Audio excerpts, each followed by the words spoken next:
नमस्कार दोस्तों, आज की हमारी कहानी है आखिर क्यों। 50 वर्षीय कांता जी आज सुबह से ही गहन सोच में गुम थी।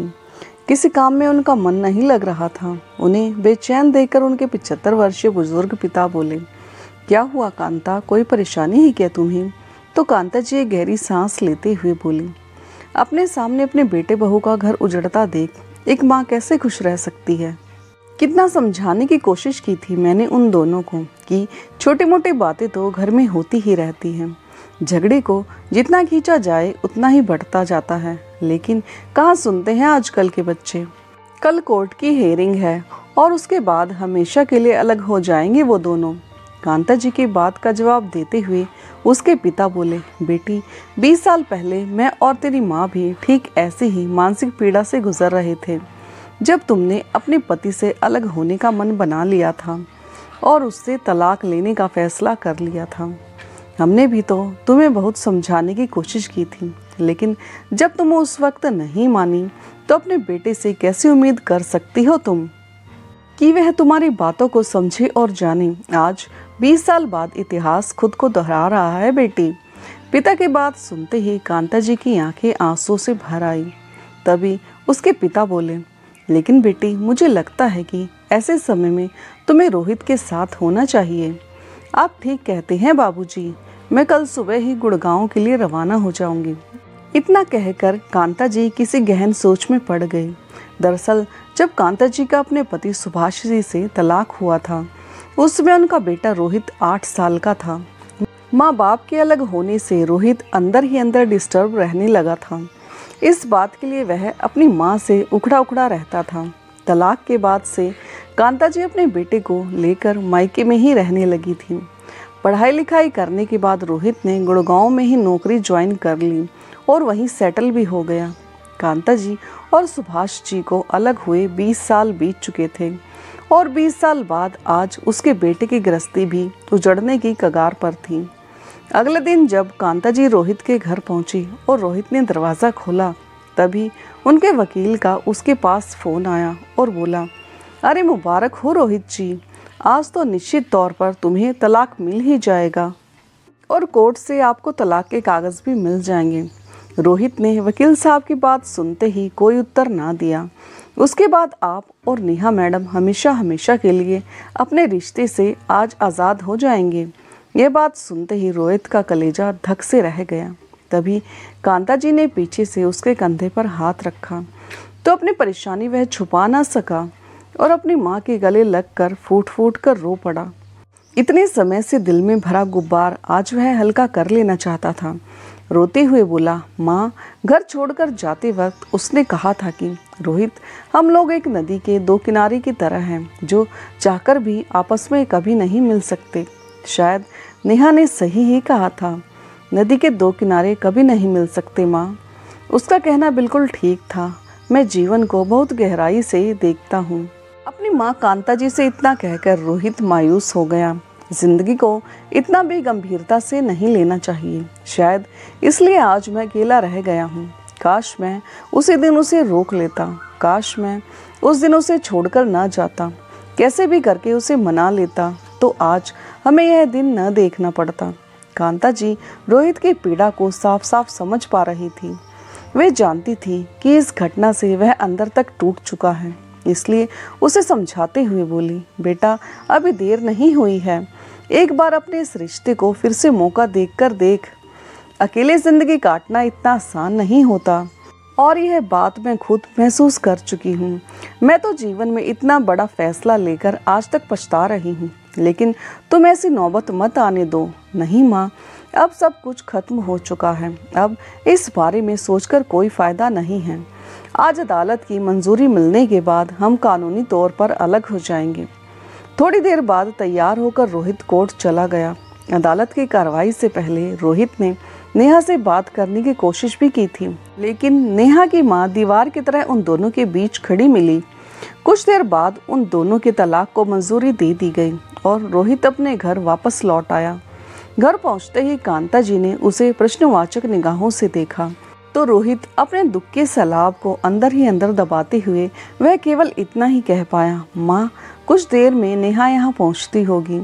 अपना बाकी का सामान लेने के लिए। इतना कहकर रोहित अपने कमरे में चुपचाप चला गया। अलमारी खोली तो उसमें नेहा की कुछ साड़ियाँ और कपड़े पड़े हुए थे, जिन्हें रोहित ने नेहा की यादों के तौर पर सहेज कर रखा हुआ था। सब देखते हुए उसकी आंखें फिर से भर आई।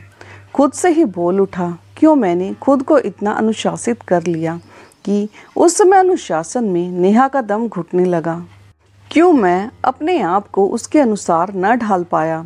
अगर परिस्थितियों के अनुसार मैंने स्वयं को भी थोड़ा सा बदला होता तो शायद आज मैं और नेहा एक साथ होते। शायद। उधर रोहित के घर की तरफ आती हुई नेहा के दिमाग में भी विचारों का तूफान उत्पात मचा रहा था। सोचने लगी, शायद जिंदगी ऐसी ही है, जब तक हमें सामने वाला इंसान समझ में आता है तब तक वो हमसे बहुत दूर चला जाता है। जब तक हम दोनों साथ थे मैं तुम्हें समझ ही नहीं पाई रोहित। अब समझ में आया तो बहुत देर हो चुकी है। नेहा उदास थी। तुम्हारे बिना यह जिंदगी नहीं है। लेकिन अब अपने इन्हीं हाथों से मैंने तुम्हारे पास वापस आने के सारे रास्ते बंद कर दिए हैं।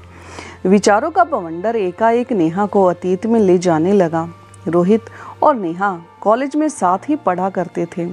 वैसे तो नेहा का ध्यान कभी रोहित की तरफ गया ही नहीं था, लेकिन जब रोहित ने फर्स्ट ईयर में टॉप किया था तो वो आश्चर्यचकित रह गई थी कि किसी लड़के का रिजल्ट इतना अच्छा कैसे आ सकता है। रोहित का पढ़ाई में इतना ध्यान देखकर वो उसकी ओर आकर्षित होने लगी। धीरे धीरे दोनों की बातचीत शुरू हुई और कुछ समय बाद वे दोनों एक दूसरे को पसंद करने लगे। लेकिन दोनों में से किसी ने भी अपने मन की बात एक दूसरे को नहीं बताई थी। धीरे धीरे करके समय गुजरने लगा। कॉलेज का आखिरी दिन आ गया। नेहा रोहित के पास आई और बोली, रोहित, मैं हमारी इस दोस्ती को एक रिश्ते का नाम देना चाहती हूँ और उम्र भर तुम्हारे साथ रहना चाहती हूँ। क्या तुम मुझे पसंद करते हो? यह सुनकर रोहित कुछ देर चुप रहा और फिर धीरे से बोला, हाँ, मैं भी तुमसे शादी करना चाहता हूँ। ऐसा कहते हुए उसने नेहा के हाथ को अपने हाथ में ले लिया। दोनों ने एक दूसरे के साथ शादी करने का फैसला तो कर ही लिया, लेकिन दोनों की जातियाँ अलग अलग थी। इसलिए जैसा उन्होंने सोचा था, शादी करना इतना आसान भी नहीं था। रोहित के परिवार वालों को तो कोई एतराज़ नहीं था, लेकिन नेहा के माता पिता मानने को तैयार ही नहीं थे। उधर नेहा भी अपने फैसले पर अड़ी हुई थी कि अगर शादी करेगी तो रोहित से ही करेगी, नहीं तो अपनी जान दे देगी। आखिरकार नेहा के माता पिता ने भी बुझे मन से इस रिश्ते को स्वीकृति दे ही दी, लेकिन कभी रोहित को दिल से अपना ही नहीं पाए। कॉलेज पास करने के 2 साल बाद नेहा और रोहित की शादी भी हो गई। नेहा अपनी शादी के बाद के उन खूबसूरत लम्हों को याद करने लगी, जब शादी के बाद नेहा ने रोहित के घर में पहला कदम रखा था तो रोहित ने एक पेपर पर उसके पैरों के निशान लिए थे और ठीक 2 दिन बाद वह उन पेपर्स को एक फ़ोटो फ्रेम में लगवा कर घर लेकर आया था। जब नेहा ने यह सब देखा तो हैरानी से बोल उठी, अरे, यह मेरे पैरों के निशान तो तुमने तब लिए थे ना, जब हमने इस घर में पहला कदम रखा था। हाँ नेहा, सही अंदाज़ा लगाया तुमने, ये तुम्हारे लिए सरप्राइज़ था। नेहा, यह तुम्हारे पद चिन्ह है, लेकिन यह फ़ोटो फ्रेम में क्यों लगवाए हैं? नेहा ने पूछा तो रोहित बोला, नेहा, माता पिता अपनी बेटी को एक अनजान इंसान के साथ जीवन भर साथ निभाने के लिए उसे सौंप देते हैं, तो उस इंसान का भी तो फ़र्ज़ बनता है कि वह अपने घर की लक्ष्मी को उतना ही प्यार और सम्मान दे जितना उसके माता पिता के घर में उसे मिलता था। बस इसी दिशा में यह मेरी एक छोटी सी कोशिश है। रोहित के यह विचार जानकर हैरान रह गई थी नेहा। फिर उसे ख्याल आने लगा कि शादी के बाद कैसे रोहित सुबह सुबह उठकर सूरज उगने से पहले ही घर का लगभग सारा काम निपटा दिया करता था और फिर नहा धोकर पूजा पाठ करने के बाद नेहा को जगाता था। वह सारे दृश्य जैसे किसी चलचित्र की तरह उसकी आंखों के सामने दिखाई देने लगे। गुड मॉर्निंग नेहा जी, देखिए सुबह हो चुकी है, खिड़कियां खोलते हुए रोहित ने कहा। लेकिन नेहा तो जैसे अपनी नींद से निकलना ही नहीं चाहती थी। एक क्षण रुककर फिर से रोहित ने मुस्कुराते हुए चेहरे के साथ कहा, उठो नेहा, कड़क चाय बनाकर लाया हूँ तुम्हारे लिए। सूरज की किरणों के साथ चाय की चुस्कियों का आनंद लो। तभी नेहा बड़ी मुश्किल से नींद के आगोश से बाहर निकली और बोली, good morning my dear husband. लगता है आज भी सुबह सवेरे उठकर आपने अपने सारे काम निपटा दिए हैं। जी हाँ नेहा जी, सारे काम हो चुके हैं। योग, प्राणायाम, घर की साफ सफाई, बर्तन, कपड़े और झाड़ू पोछा भी सब निपटा दिया है मैंने। हाँ, कपड़े सुखाना बाकी रह गया है। तो नेहा बोली, अरे रोहित, क्यों तुम सुबह सुबह अपनी नींद खराब करके अकेले ही इन सब कामों में लगे रहते हो? तुम्हारे ऑफिस जाने के बाद मैं सारा काम कर लेती हूँ। तुम अपना ऑफिस का काम संभाला करो, बस घर के काम की चिंता मत किया करो, मैं हूँ ना। तो रोहित बोला, अरे नेहा, मुझे सभी काम सही समय पर करना बहुत अच्छा लगता है। सही समय पर सभी काम हो जाएं तो परिणाम अच्छे ही मिलते हैं। अब प्रकृति को ही देख लो, अपने सभी काम सही समय पर करती है। प्रकृति? ये प्रकृति कौन है? नेहा ने बोही चढ़ाते हुए पूछा। तो रोहित हंसकर बोला, अरे नेहा जी, प्रकृति यानी कुदरत, नेचर। जैसे कि सूरज अपने समय पर उगता और अस्त होता है, धरती अनुशासन से अपनी धुरी पर घूमती रहती है, नदी अपनी गति से बहती जा रही है। इसलिए मनुष्य को भी अपना काम सही समय पर करना चाहिए। और वैसे भी यह सब काम करने में मेरा बहुत फायदा है। अच्छा, तुम्हारा फायदा कैसे है? नेहा ने उत्सुकता से पूछा। तो रोहित बोला, अब आप ही देखिए, एक तो हर रोज की दिनचर्या बनी रहती है तो आदत अच्छी बन जाती है, और दूसरा सुबह सुबह सारे घर के काम करके अच्छा खासा व्यायाम भी हो जाता है। तो इसमें मेरा ही फायदा है, तो सेहत का भी फायदा हो गया। और फिर अगर हम अपनी श्रीमती जी के हिस्से का कुछ काम कर लेंगे तो उससे हमारी श्रीमती जी भी तो खुश हो जाएगी, और अगर वह खुश हो गई तो हमारा तो फायदा ही फायदा है। अच्छा, तो यह बात है, नेहा मुस्कुराते हुए बोली। तो रोहित ने कहा, और वैसे भी यह घर मेरा भी तो है। तो नेहा ने कहा, तुम्हारा भी तो है का क्या मतलब है? यह घर तो तुम्हारा ही है जी।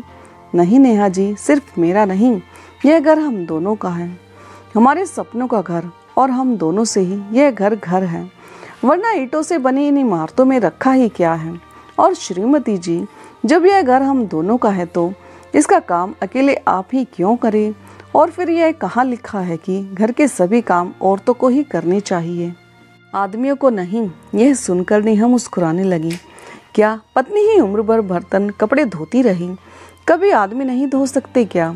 और नेहा, काम तो काम होता है, जिसके पास समय हो वह कर सकता है। अच्छा, अब यह बातें छोड़ो और चाय कैसी बनी है बताओ ज़रा।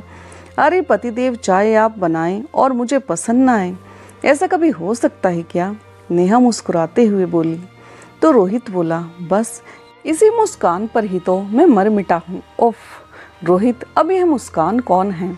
आपकी यह प्यारी सी स्माइल। कहते हुए रोहित ने नेहा को गले से लगा लिया। फिर नेहा बोली, अच्छा रोहित, दिवाली आ रही है ना, तो आज शाम को मेरी मम्मी पापा मिठाई देने घर पर आएंगे, तो तुम जल्दी आ जाना।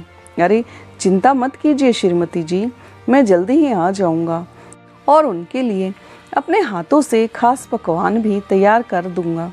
उंगलियां चाटते रह जाएंगे आपके घर वाले। और जब शाम को नेहा के घर से उसके मम्मी पापा आए तो रोहित की आव भगत देखकर तो वे उसकी तारीफों के पुल ही बांधते रह गए। दिन यूं ही बीतने लगे। लेकिन एक दिन जब रोहित शाम को ऑफिस से घर लौटा तो नेहा उस समय अपने मोबाइल में व्यस्त थी, शायद सहेलियों के साथ चैट कर रही थी। घर आते ही जलने की बदबू आने के कारण रोहित सीधा रसोई घर में चला गया। गैस बंद करके बाहर आया और बोला, नेहा, रसोई घर में सारी सब्जी जल गई है और तुम यहाँ फ़ोन में मशगूल हो। तुम्हें कितनी बार कहा है कि फ़ोन में इतना मत खो जाया करो कि असल दुनिया से नाता ही तोड़ लो।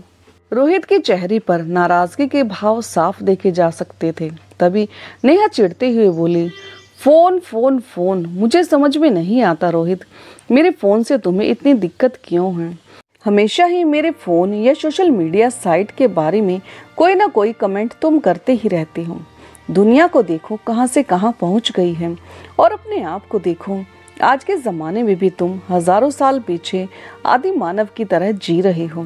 किसी भी सोशल मीडिया साइट पर कभी तुमने अपना कोई अकाउंट भी बनाया है जो तुम्हें पता चले कि दुनिया कैसी है, कितनी रंगीन है, कितनी हसीन है, जहाँ नए नए दोस्त बनाए जाते हैं, एक अलग ही दुनिया देखने को मिलती है। लोग अपने खूबसूरत लम्हों की पिक्चर शेयर करते हैं और दूसरे की फोटोज को लाइक करते हैं, कमेंट करके उनकी तारीफ करते हैं। और यहाँ तुम खुद को देखो, एंड्रॉयड के ज़माने में जी रही हूँ। यह आईफोन का ज़माना है और तुम समय से 20 साल पीछे चल रही हो। अपने कपड़े देखो बाबा, आदि मानव के ज़माने के नज़र आते हैं। सफ़ेद और काले रंग के अलावा जैसे कोई रंग है ही नहीं तुम्हारी दुनिया में। लेकिन रोहित, मुझे तुम्हारी तरह बेरंग जिंदगी नहीं जीनी। तंग आ गई हूँ मैं ऐसी बोरियत भरी जिंदगी से। तो फिर रोहित बोला, लेकिन नेहा, मेरी जिंदगी में सिर्फ उन्हीं लोगों की अहमियत है जो मेरे अपने हैं, जो रिश्तों से मेरे साथ जुड़े हैं। उनके अलावा मुझे किसी से कुछ लेना देना नहीं है। उन रिश्तों को अगर मैं सही ढंग से निभा लेता हूँ तो इससे ज़्यादा संतुष्टि की बात मेरे लिए कोई नहीं होगी।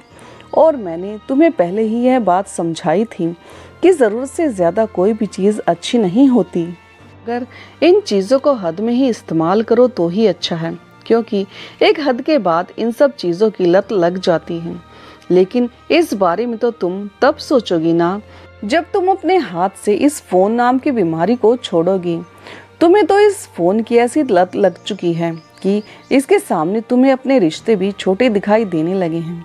इस बात पर नेहा भड़क उठी और बोली, अगर तुम्हें मुझसे और मेरे इस फ़ोन से इतनी ही नफरत है तो मुझे तलाक क्यों नहीं दे देते। यह सुनकर रोहित आश्चर्यचकित रह गया। नफरत होने लगी है मुझे तुम्हारे चेहरा देखकर।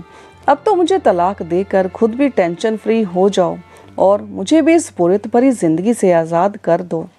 ऐसा कहते हुए नेहा तो पैर पटकती हुई अपने कमरे में चली गई। लेकिन यह बात सुनकर रोहित जड़तव रह गया। उसके पास कहने के लिए कोई भी शब्द नहीं था। उसे यकीन नहीं हो रहा था कि यह वही लड़की है जो कभी उसे अपनी जान से भी ज्यादा प्यार करती थी। इधर नेहा बिस्तर पर लेटे लेटे आंसू बहाने लगी। सोचने लगी, सही कहते थे मेरे मम्मी पापा, रोहित मेरे लायक है ही नहीं। लेकिन मैंने उनकी एक भी न सुनी और अपनी मनमानी की। अपने मन की सुनकर कितनी बड़ी बेवकूफ़ी कर बैठी मैं कि अपने हाथों अपनी ज़िंदगी बर्बाद कर ली। खैर, धीरे धीरे वे दोनों फिर से सामान्य होने की कोशिश करने लगे। उनकी शादी को 1 साल पूरा हो रहा था। शादी की सालगिरह से एक दिन पहले रोहित ने अपनी पत्नी नेहा से कहा, नेहा, कल हमारी शादी को पूरा 1 साल हो जाएगा। यह सुनकर नेहा खुशी के मारे उछल पड़ी। उत्साहित होते हुए बोली, तो बताओ कैसे मनाने वाले हैं हम अपनी शादी की सालगिरह। रोहित एक मीठी सी मुस्कान के साथ बोला, बड़े ही अनोखे तरीके से। यह सुनकर नेहा बहुत खुश हो गई। तो रोहित ने कहा, कल सुबह सुबह जल्दी तैयार हो जाना।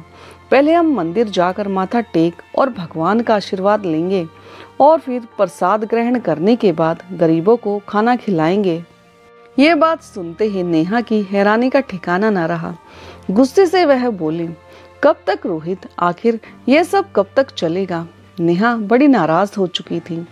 पूरा 1 साल हो गया हमारी शादी को, लेकिन तुम्हारी हरकतें अभी तक नहीं बदली। ना तो कोई एक्साइटमेंट है और ना ही कोई एंटरटेनमेंट। अरे इतने बोर इंसान हो तुम कि एक सरप्राइज तक नहीं दिया जाता तुमसे। अपनी पत्नी को क्यों नहीं समझते कि जिंदगी में बदलाव भी एक बहुत ही ज़रूरी चीज़ होती है। नीरस जीवन जीना कितना बोरिंग होता है। क्या सिर्फ प्यार के बलबूते ही पूरी जिंदगी गुजारी जा सकती है। अरे एक ही तो जिंदगी है, कुछ सपने भी होते हैं इंसान के, कुछ इच्छाएं होती हैं, कुछ मिटे सपने होते हैं। लोगों को देखो कितने मॉडर्न हैं, एडवांस्ड हैं, समय के साथ चलते हैं और वैसे ही जीने में मज़ा आता है। मुझे वैसे ही सुकून मिलता है। Late night parties, dinner, birthday, anniversary पर केक पार्टी या आउटिंग, यह सब तो तुम्हारी जिंदगी से कोसों दूर है। जानते हो रोहित, मेरी सहेली विभा, उसकी शादी भी ठीक उसी दिन हुई थी जिस दिन हमारी शादी हुई थी। लेकिन इस 1 साल में वह 2 बार अपने पति के साथ फॉरेन टूर पर हो आई है और इंडिया में तो न जाने कितनी ही जगह घूम चुकी है वो। वह बहुत ही खुश नसीब है। आए दिन candle light dinner, birthday surprise और न जाने कितने ही मौकों पर अपनी खूबसूरत तस्वीर खींचकर पोस्ट करती रहती है। कितने खुश दिखते हैं वो हस्बैंड वाइफ एक दूसरे के साथ। और मेरी दूसरी सहेली पलक, 2 दिन पहले उसका बर्थडे था तो उसके हस्बैंड ने बर्थडे पर उसे एक शानदार सरप्राइज दिया था। कितनी एक्साइटमेंट थी उसके चेहरे पर, इतनी खुश थी वो, बस एक मेरी ही किस्मत फूटी थी। हे भगवान, लेकिन यहाँ सुनने वाला है ही कौन? तुम तो वही हजारों साल पुरानी जिंदगी जी रहे हो। जानते हो तुम, कभी सोचा है तुमने, कछुए की चाल की तरह हर बात में तुम्हारी अपनी ही फिलॉसफी होती है। जमीन पर बैठकर शुद्ध शाकाहारी भोजन करना है, सुबह सवेरे उठकर योगा प्राणायाम करना है। सोशल मीडिया तो तुम्हें नकली दुनिया लगती है ना? संस्कार, संस्कृति, परंपरा, आस्था, बस यही सब कुछ है तुम्हारे लिए। और ऊपर से पता नहीं कहाँ कहाँ से हिंदी के शब्द ढूंढ कर ले आते हो, जो सामने वाले के सर के ऊपर से ही निकल जाते हैं। दुनिया कहाँ से कहाँ पहुँच गई है और हम लोग अभी वही हजारों साल पीछे जी रहे हैं। ऐसा कब तक चलेगा रोहित? खास मौकों पर सरप्राइज देना तो दूर, तुम्हें तो पूरी प्रसाद और गरीबों को खाना बांटने में ही दुनिया जहान का सुख मिल पाता है। नेहा के मुंह से यह सब बातें सुनकर रोहित बस हैरानी से उसे देखता ही रह गया। उसके हैरानी का ठिकाना न था। उसे मालूम था कि यदि इस समय वो कुछ कहेगा तो झगड़ा और ज्यादा बढ़ जाएगा। अगले दिन वह नेहा के पास आया और उसे प्यार से समझाते हुए बोला, नेहा, कल मैंने तुम्हें जो कुछ भी कहा, तुम्हारा दिल दुखाने का मेरा कोई इरादा नहीं था।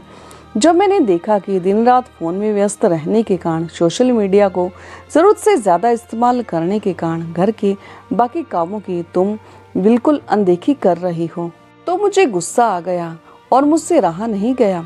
तो शायद मेरे मुंह से कुछ ज्यादा ही निकल गया। इन सब के लिए मैं तुमसे माफी मांगना चाहता हूँ और आगे से ऐसा कुछ ना हो, इसके लिए मैं तुमसे भी एक गुजारिश करता हूँ कि इस नकली दुनिया से समय रहते ही बाहर आ जाओ।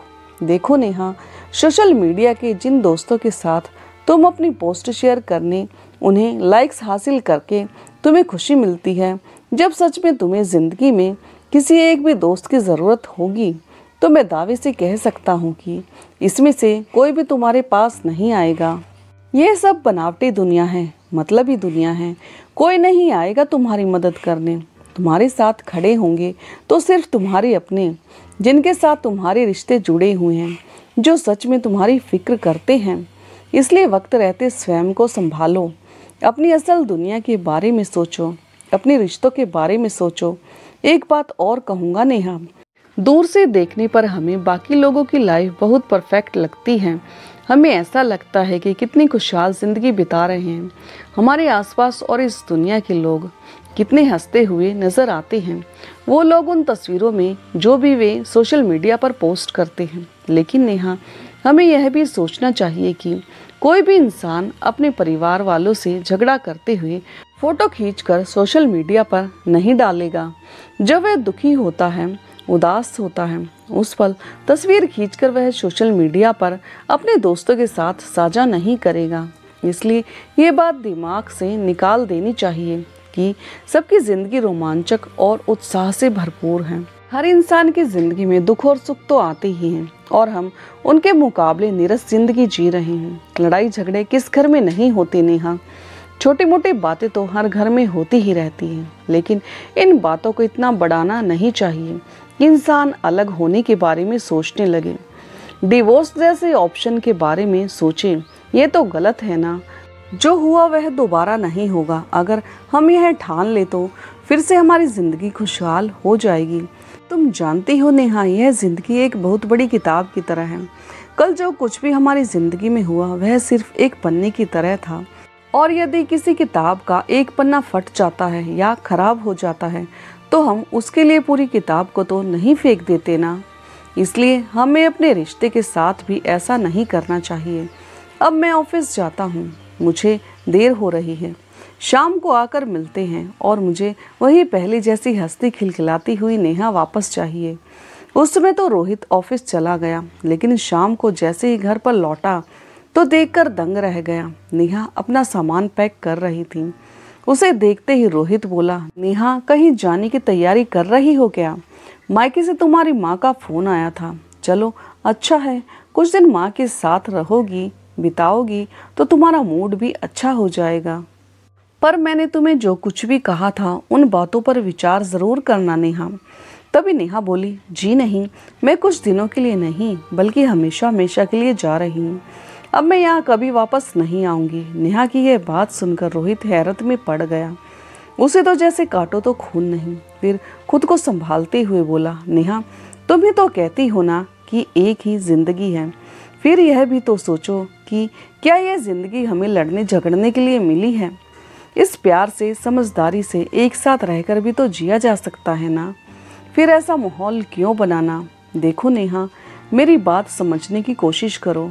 पर नेहा रोहित की एक भी बात को सुनने को तैयार नहीं थी। तभी रोहित की बात को काटते हुए नेहा बोली, बस कुछ नहीं समझना मुझे। अपने भाषण तुम अपने पास ही रखो।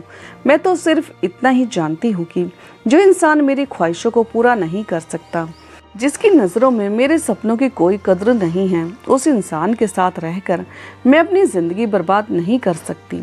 ऐसा कहते हुए जैसे ही नेहा अपना बैग उठाने लगी तो रोहित बोला, ठीक है नेहा, अगर मैं इतना ही बुरा लग रहा हूँ तुम्हें तो तुम यह घर छोड़कर जा सकती हो। लेकिन एक बात याद रखना, फिर इस घर के दरवाजे हमेशा के लिए तुम्हारे लिए बंद हो जाएंगे। तुम चाहकर भी मेरी जिंदगी में कभी अपनी जगह नहीं बना पाओगी।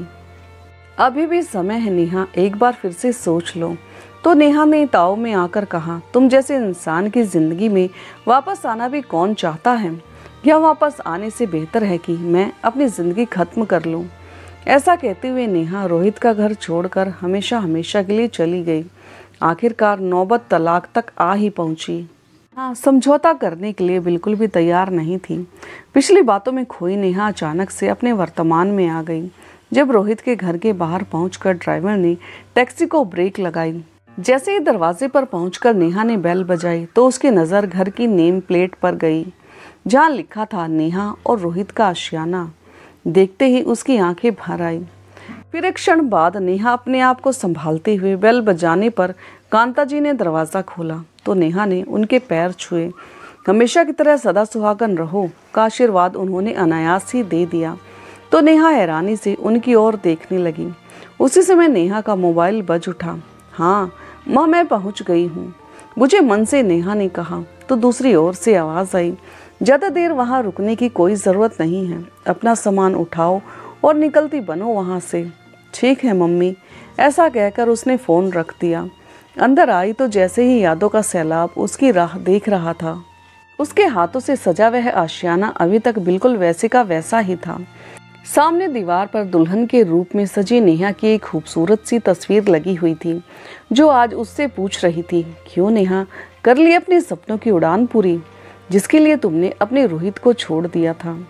फिर उसकी नज़र अपने उन पद चिन्हों पर पड़ी जिसे रोहित ने बड़े प्यार से फोटो फ्रेम में करवा कर दीवार पर लगवाया था।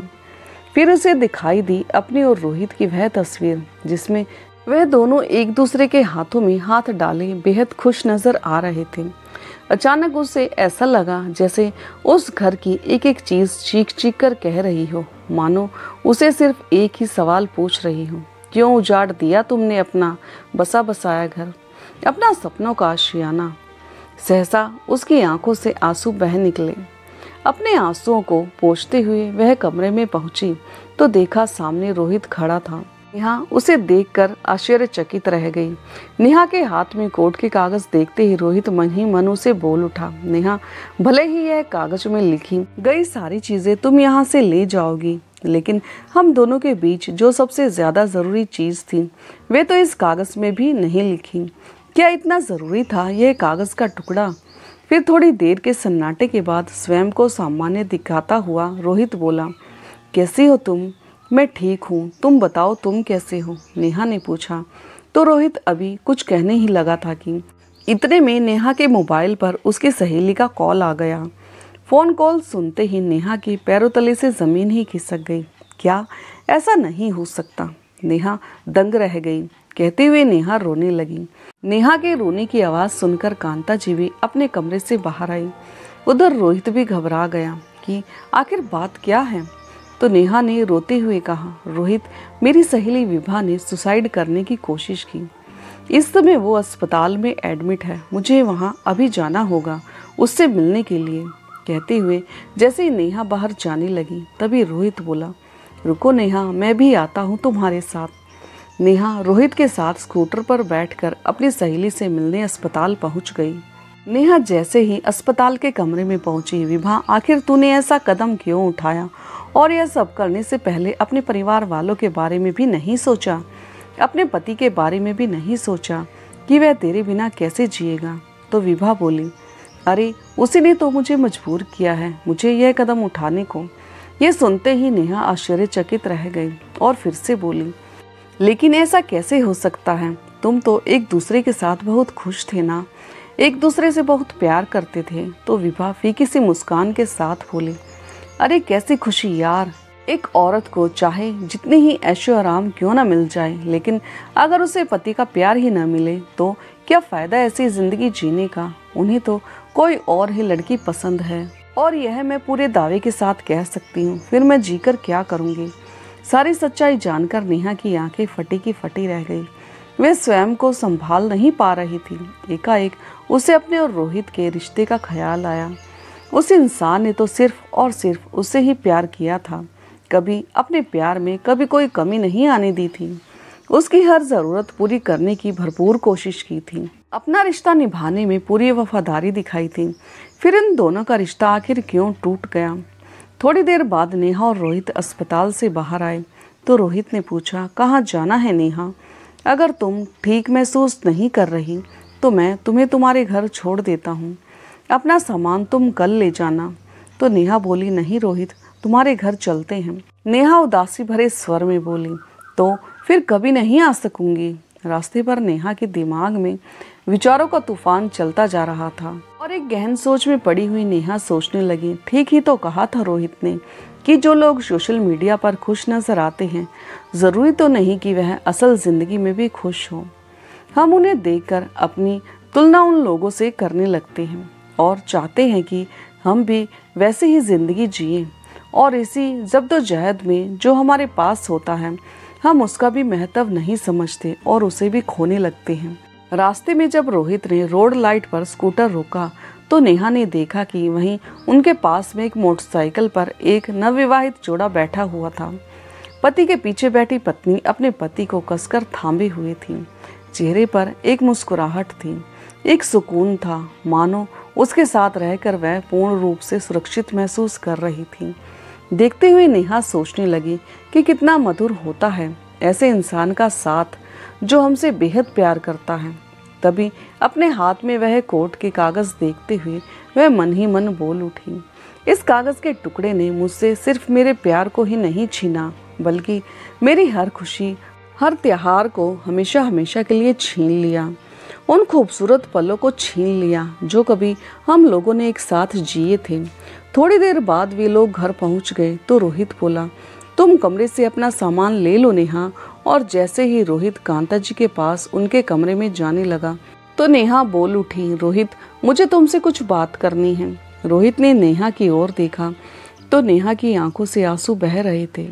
उसे ऐसे देखकर रोहित सहसा बोला, तुम ठीक तो हो ना नेहा? यहाँ बैठो, कहो क्या कहना चाहती हो? रोहित ने पूछा, लेकिन नेहा चाहते हुए भी कुछ बोल न पा रही थी। उसका दिल बैठा जा रहा था, वह सुन्न सी पड़ गई थी। थोड़ी देर की चुप्पी के बाद रोहित ने कहा, नेहा एक बात पूछूं? इतने महीने हम एक दूसरे से अलग रहे, क्या तुम्हें एक पल के लिए भी ऐसा महसूस नहीं हुआ कि तुम्हें मुझसे बात करनी चाहिए? तुम्हें जल्दबाजी में इतना बड़ा कदम नहीं उठाना चाहिए था, एक बार मुझे कॉल तो कर लेती। क्या इतना कमज़ोर था हम दोनों का रिश्ता? कहते कहते रोहित की आवाज़ कांपने लगी तो नेहा रूंधे हुए स्वर में बोली, सच कहूँ तो इस घर से जाने का फैसला लेकर मैंने अपने ही पैर पर कुल्हाड़ी मार ली। मैं तुमसे थोड़ी सी नाराज़ क्या हुई कि मैंने दूसरों को हम दोनों के रिश्ते के बीच में आने की इजाज़त दे डाली। मैं भी कितनी मूर्ख थी। मेरे अपने ही लोगों ने मेरे गुस्से को नफरत में बदल दिया था। मुझे पता ही नहीं चला। जब इस बात का एहसास हुआ तब तक मैं कोर्ट के पेपर साइन कर चुकी थी। मेरे अपनों ने मुझे तुमसे इस कदर दूर कर दिया कि फिर कभी तुम्हारे पास लौटकर ना आ सकी। लेकिन इन सब में गलती तो मेरी ही थी ना, जो उन्हें वह मौका दिया। रोहित, आज सब कुछ कर गुजरने के बाद मुझे एहसास हो रहा है कि जैसे सब कुछ छूट रहा हो मुझसे। तलाक होने के साथ साथ जैसे मेरी ज़िंदगी ही मुझसे दूर हो रही हो। आज मुझे समझ में आ गया कि जो मेरी सबसे ज़्यादा परवाह करता था, मैंने उसी की कदर कभी नहीं की। हमेशा अपनी मनमानी ही करती रही। जो बातें तुमने मुझे समझाने के लिए कही थी, वह बातें उस समय मुझे गलत लग रही थी, लेकिन धीरे धीरे दुनियादारी की समझ आने के साथ साथ वे सारी बातें मेरी समझ में आ चुकी हैं। आज के दौर में रिश्ते टूटने का सबसे बड़ा कारण यही है कि हम अपने संस्कारों से दूर होते जा रहे हैं, अपनी मर्जी से जीना चाहते हैं। सोशल मीडिया और एप्लीकेशंस के इस ज़माने में हम दिन भर इन्हीं साइट्स पर विजिट करते रहते हैं कि हमें अपनों के पास बैठने का ही टाइम नहीं मिल पाता। अपने रिश्तों को हम पूरी तरह दरकिनार कर चुके हैं, लेकिन रोहित, इन बातों को समझने में मैंने शायद बहुत देर कर दी। अब मैं बहुत आगे बढ़ चुकी हूँ, कहते हुए नेहा फफक फफक कर रो पड़ी। फिर कुछ शांत होते हुए बोली, लेकिन रोहित, तुम भी तो मुझे फ़ोन कर सकते थे ना। एक बार मुझे मनाने की कोशिश तो की ही नहीं तुमने, फिर मुझे लेने भी नहीं आए। तो रोहित बोला, सोचा तो बहुत बार, लेकिन शायद अहम की दीवारें भावनाओं से कहीं ज़्यादा मजबूत हो चुकी थी। अगर घमंड को एक तरफ रख कर मैंने हालात को सही करने की कोशिश की होती तो हमारा रिश्ता टूटने से बच जाता। कहते कहते रोहित की आंखें भर आई तो नेहा रोहित के सामने घुटनों के बल बैठ गई और बोली, मुझसे बहुत बड़ी गलती हो गई रोहित, क्या तुम अपने दिल में फिर से मेरे लिए जगह बना सकते हो? रोहित भावुक हो उठा और कहने लगा, वह जगह तो अब भी तुम्हारी ही है नैना। तुम भले ही शारीरिक तौर पर यह सब छोड़कर जा चुकी हो, लेकिन तुम्हारे जाने के बाद एक दिन भी ऐसा नहीं गया जब मैं तुम्हारी याद में नहीं रोया। वापस आ जाओ नेहा, मुझे तुम्हारी ज़रूरत है। यह देखकर नेहा के मुंह से तो जैसे शब्द ही नहीं निकल पा रहे थे। एक झटके में ही उसने कोर्ट के पेपर्स फाड़ दिए। तभी नेहा के फ़ोन की बेल बज उठी। हेलो बेटी, मैं तेरी माँ बोल रही हूँ। तू अभी तक घर क्यों नहीं आई? कहाँ रह गई? माँ, मैं तो कब से घर पहुँच चुकी हूँ, लेकिन आपके घर नहीं, अपने और रोहित के घर। अब से यही मेरा घर है। कहते हुए नेहा ने फ़ोन काट दिया। उसका सिर रोहित के सीने से सट गया। रोहित ने उसे बाहों में भर लिया। भावनाओं के सारे बांध एक साथ टूट गए और दोनों ओर से आंसू बहने लगे। थोड़ी देर बाद रोहित और नेहा को पता चला कि कांता जी यानी कि रोहित की माँ घर पर नहीं है। उन्होंने हर जगह ढूंढा, लेकिन माँ कहीं नहीं मिली। रोहित ने माँ को कई बार फ़ोन भी लगाया, लेकिन फ़ोन भी नहीं लग रहा था। करीब 1 घंटे बाद उसके पास कांता जी का फ़ोन आया। माँ, आप कहाँ हैं? हम कब से आपकी चिंता कर रहे हैं। हमें बिना बताए आप कैसे चली गई? ऐसे भी कोई करता है क्या? तो दूसरी ओर से उसकी माँ की आवाज़ आई, बेटा, यूँ तो बच्चे अपने माँ बाप से बहुत कुछ सीखते हैं, लेकिन आज मुझे अपने बच्चों से सीखने को मिला। मैं तुम्हारे पापा के घर पर हूँ। आज से मैं और तेरे पापा एक साथ रहेंगे। दोस्तों, पति पत्नी में प्यार और तकरार एक ही सिक्के के 2 पहलू हैं। ज़रा सी बात पर कोई ऐसा फैसला नहीं लेना चाहिए जिसके कारण ज़िंदगी भर अफसोस हो और उम्र भर पछताना पड़े। तो दोस्तों, आपको ये भावुक और प्रेरणादायक कहानी कैसी लगी और कहानी का कौन सा हिस्सा आपके दिल को छू गया, कमेंट करके ज़रूर बताएं। और हाँ, यदि चैनल पर नए हो तो चैनल को लाइक, सब्सक्राइब और शेयर करना ना भूलें। तो मिलते हैं एक नई कहानी के साथ। तब तक के लिए धन्यवाद।